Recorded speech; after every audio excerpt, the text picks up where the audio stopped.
Assalamualaikum warahmatullahi wabarakatuh. Saya Rijay Tripanki Saragih, NPM 1910115111133 dengan unit master Pak Red Syafitra Syafril STMT akan mempresentasikan tugas perancangan arsitektur 1, tugas keempat dengan judul menandai bentang alam. Langsung saja ke poin yang pertama yaitu data tapak. Lokasi tapak berada di Dusun 2 Desa Damaurat, Kecamatan Sipispis, Kabupaten Serdang Bedagai, Provinsi Sumatera Utara, tepatnya di kampung saya sendiri, dan luas tapak ini adalah 135 meter persegi dengan panjang 15 meter dan lebar 9 meter. Tapak ini berada di pinggir sungai dan pada bagian belakang tapak terdapat tebing dengan ketinggian kurang lebih 3 meter. Dan berikut adalah visual gambar dari kondisi tapak, di mana tapak memiliki kontur yang datar. Selanjutnya, pada sekitar tapak terdapat cukup banyak vegetasi yang terdapat pada bagian depan, belakang tapak maupun samping kanan kiri tapak. Pada bagian depan tapak terdapat vegetasi berupa pohon kelapa sawit, pohon petai dan juga pohon bambu, dan pada bagian belakang tapak di atas tebing terdapat perkebunan kelapa sawit milik warga. Selanjutnya, pada bagian depan tapak terdapat jalan. Jalan ini merupakan jalan utama yang menghubungkan antara perumahan warga dengan sungai.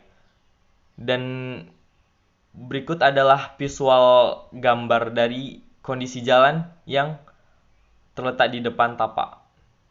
Dan jalan ini juga langsung mengarah ke tepi sungai. Selanjutnya adalah analisa tapak. Yang pertama adalah lokasi. Lokasi tapak ini berada di Dusun 2 Desa Damaurat, Kecamatan Sipispis, Kabupaten Serdang Bedagai, Provinsi Sumatera Utara. Selanjutnya, tautan lingkungan. Lokasi tapak terletak berdekatan dengan sungai atau terletak di pinggir sungai, namun tidak berada langsung di tepi sungai. Lokasi tapak juga dikelilingi oleh perkebunan kelapa sawit milik warga sekitar dan terletak tidak terlalu jauh dari perumahan warga. Selanjutnya, ukuran dan tata wilayah. Luas tapak adalah 135 meter persegi dengan panjang 15 meter dan lebar 9 meter. Wilayah tapak ini berada di pinggir sungai dan batas wilayah tapak adalah bagian barat berbatasan langsung dengan lahan perkebunan warga, bagian timur berbatasan dengan lahan perkebunan warga juga, dan bagian utara berbatasan dengan jalan, dan bagian selatan berbatasan dengan lahan perkebunan warga. Dan berikut juga terlampirkan visual gambar dari batas wilayah tapak ini. Selanjutnya, peraturan. Peraturan Daerah Kabupaten Serdang Bedagai nomor 12 tahun 2013 tentang Rencana Tata Ruang Wilayah Kabupaten Serdang Bedagai tahun 2013 sampai dengan 2033, Bab 3 tentang Rencana Struktur Ruang Wilayah Kabupaten Serdang Bedagai, bagian kedua Rencana Sistem Perkotaan Wilayah Kabupaten Serdang Bedagai, Pasal 3 Ayat 3, PPL atau Pusat Pelayanan Lingkungan Sipispis memiliki fungsi utama yang diprioritaskan sebagai sentra produksi tanaman hortikultura. Namun pada Kecamatan Sipispis juga terdapat banyak wilayah pemukiman warga dan legal untuk dibangun fasilitas yang mendukung untuk keperluan warga. Selanjutnya, kondisi atau keistimewaan fisik alamiah. Keistimewaan fisik alamiah yang terdapat pada tapak ini adalah vegetasi atau pepohonan yang sangat banyak berada di sekeliling tapak, dan juga tapak ini berada di pinggir sungai, sehingga dari tapak memiliki view yang bagus mengarah ke arah sungai. Dan view yang paling bagus untuk menuju ke arah sungai adalah di bagian sebelah kanan tapak. Poin selanjutnya, kondisi atau keistimewaan fisik buatan. Keistimewaan fisik buatan pada tapak ini adalah yang pertama, kontur tapak yang rata, yang seharusnya kontur tapak ini tidak rata, namun oleh pengelola sungai tapak tersebut diratakan karena sebelumnya tapak ini berfungsi sebagai tempat pengumpul atau tempat pengumpulan batu kerikil yang ditambang atau dicari di sungai. Dan terdapat juga jalan yang merupakan akses untuk menuju sungai dari pemukiman warga. Dan ini adalah visual gambar dari kontur tapak yang rata dan juga kondisi jalan untuk menuju ke sungai. Selanjutnya, sirkulasi.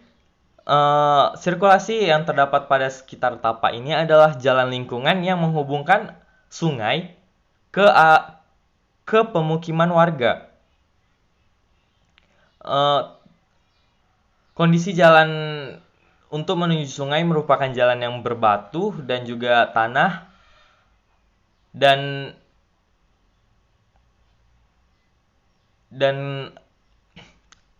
lokasi tapak juga terletak tidak terlalu jauh dan juga tidak terlalu dekat dengan pemukiman warga, khususnya pemukiman di Dusun 2 Desa Damaurat. Selanjutnya, utilitas pada tapak. Tidak terdapat utilitas ataupun fasilitas seperti air bersih ataupun juga listrik. Hal tersebut dikarenakan lokasi tapak ini berada tidak terlalu dekat dengan pemukiman warga, dan lokasi tapak juga terletak di pinggir sungai sehingga tidak dijangkau oleh aliran listrik maupun aliran air bersih. Selanjutnya, panca indera. Penglihatan. Dari tapak dapat terlihat pemandangan pepohonan dan juga pemandangan sungai. Selanjutnya, pendengaran. Dari tapak dapat terdengar suara aliran air sungai dan juga suara kendaraan yang melintas menuju ke arah sungai. Selanjutnya, aroma. Aroma yang dapat dicium dari lokasi tapak ini adalah aroma khas dari pepohonan yang berada di sekitar tapak.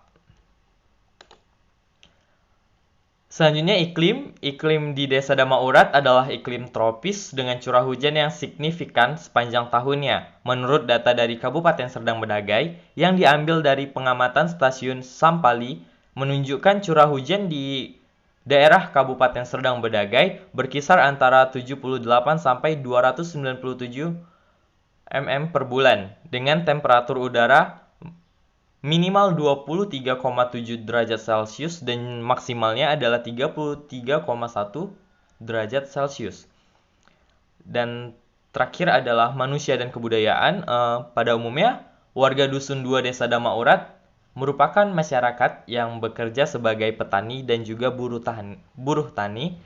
Dan sebagian besar warga di Dusun 2 Desa Damaurat ini masih memiliki kebiasaan ke sungai untuk kebutuhan mandi ataupun mencuci. Selain itu, banyak juga anak-anak di sekitar Desa Damaurat ini yang mengunjungi sungai hanya untuk bermain di sungai.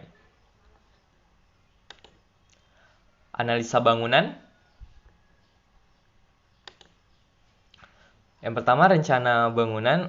Bangunan yang direncanakan adalah sebuah shelter. Shelter yang direncanakan ini berfungsi sebagai tempat bersantai dan menikmati suasana sungai bagi para pengunjung sungai. Bangunan ini akan dilengkapi dengan toilet dan juga ruang ganti, karena sebelumnya pada sungai ini belum ada fasilitas toilet ataupun ruang ganti. Selain itu, bangunan ini juga akan dilengkapi dengan mini cafe untuk memenuhi kebutuhan para pengunjung sungai jika memerlukan makanan ringan ataupun cemilan-cemilan dan juga minuman.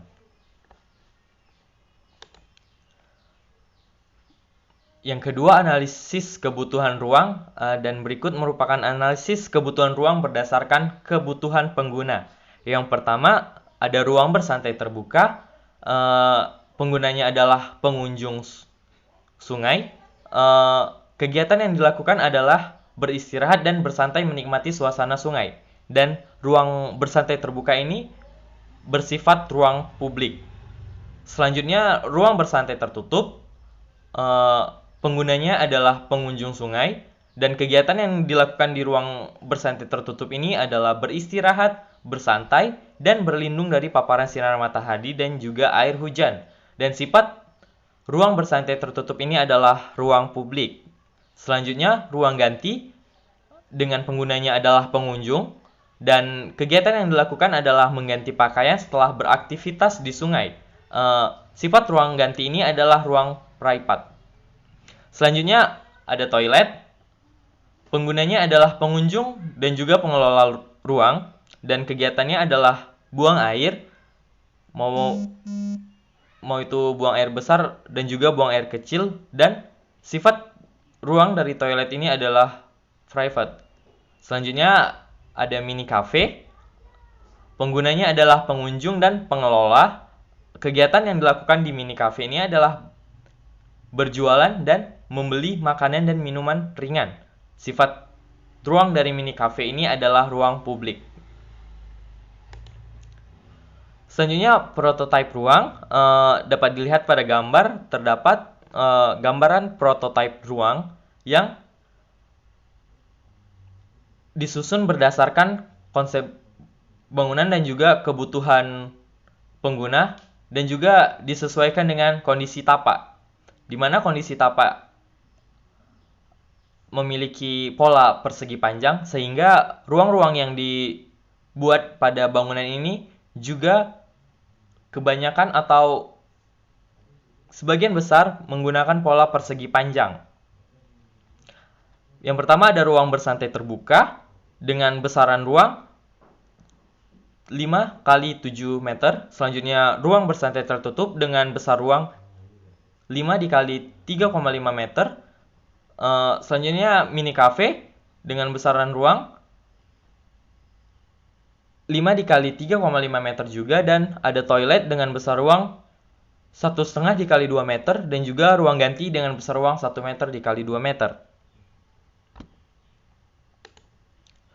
Selanjutnya bubble diagram.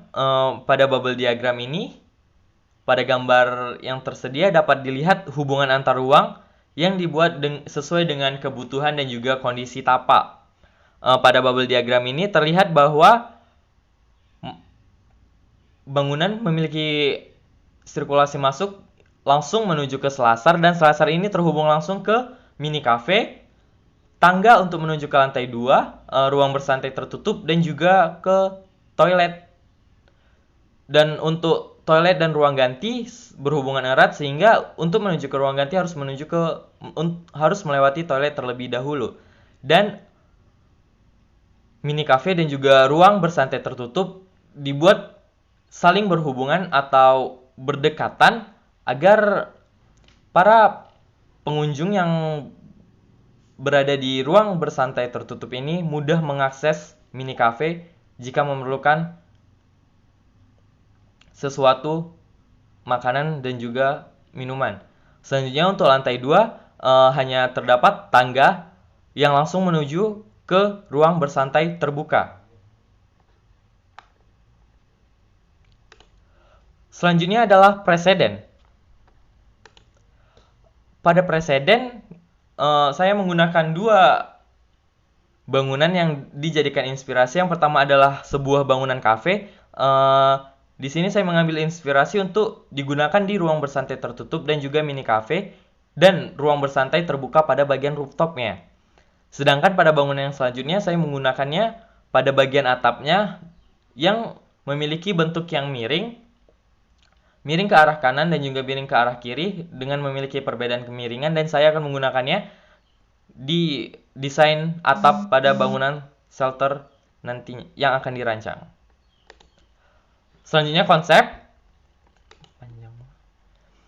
yang digunakan pada rancangan bangunan ini adalah konsep mendominasi atau kontras. Konsep ini dipilih agar bangunan ini dapat menjadi sebuah ikon baru di daerah di daerah Desa Damaurat, namun bangunan akan tetap ramah terhadap lingkungan dan dibuat menyatu dengan alam dengan tidak mengganggu vegetasi apapun yang ada di sekitarnya. Dan ini merupakan konsep pola ruang di bangunan ini, di mana mini cafe dan juga ruang bersantai tertutup terletak berdekatan dan berada di lantai bawah, dan toilet dan ruang ganti terletak di sebelah kiri bangunan agar para pengunjung dapat secara langsung masuk ke dalam toilet dan juga ruang ganti tanpa harus melewati ruang-ruang yang lain. Dan untuk ruang bersantai terbuka berada di rooftop atau bagian atas dari mini cafe dan juga ruang santai tertutup. Dan selanjutnya bangunan ini memiliki bukaan yang lebar, di mana hal ini ditujukan agar sirkulasi angin dan juga cahaya dapat secara maksimal masuk ke dalam bangunan.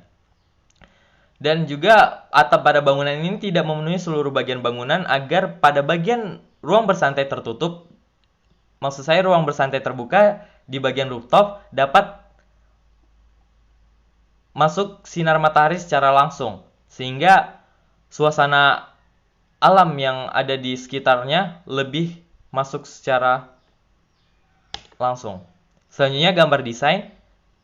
Yang pertama ini adalah gambar side plan, di mana bangunan terletak di tengah-tengah tapak dengan menyisakan 1 meter di setiap sisi tapak sebagai sirkulasi. Dan selanjutnya adalah gambar potongan tapak, di mana terlihat beberapa perbedaan ketinggian antara tapak dan juga sungai.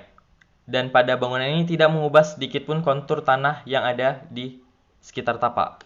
Selanjutnya ada gambar denah, di mana denah berpolakan segi 4 dengan menyesuaikan pada kondisi tapak. Selanjutnya adalah denah lantai 2 dengan memanfaatkan rooftop bangunan. Selanjutnya adalah gambar tampak depan, tampak samping kiri, tampak samping kanan bangunan, dan juga tampak samping kiri bangunan. Dan ini merupakan tampak samping kanan bangunan. Mohon maaf. Selanjutnya ada gambar potongan. Ini merupakan potongan AA bangunan, di mana terlihat bahwa atap bangunan yang memiliki kemiringan yang berbeda antara miring ke kanan dan juga miring ke kiri bangunannya. Dan juga terlihat beberapa perbedaan elevasi atau ketinggian lantai pada bangunan ini, di mana pada ruang bersantai tertutup dan juga mini cafe, lantai dibuat lebih tinggi daripada selasar, dan toilet dan juga ruang ganti lantainya dibuat lebih rendah daripada selasar. Dan ini potongan BB-nya memperlihatkan potongan tangga yang menuju ke lantai 2. Dan ini adalah gambar perspektif bangunan ini, di mana menunjukkan terdapat kolom-kolom di bagian depan bangunan atau di bagian selasar bangunan yang dibuat untuk menopang struktur atap bangunan ini. Selanjutnya adalah perspektif interior, di mana pada gambar ini merupakan bagian ujung kanan bangunan di bagian ruang bersantai tertutup, di mana ruang ini menghadap langsung ke arah sungai.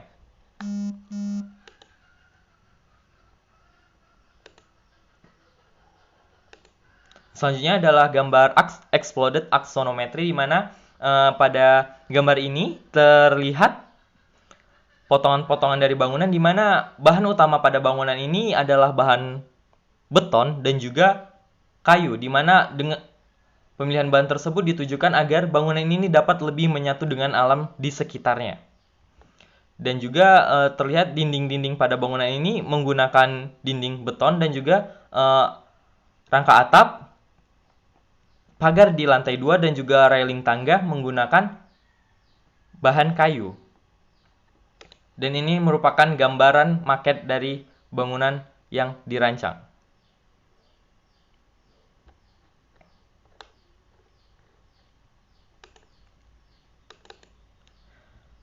Baiklah, demikian presentasi dari saya. Apabila ada kesalahan, saya mohon maaf.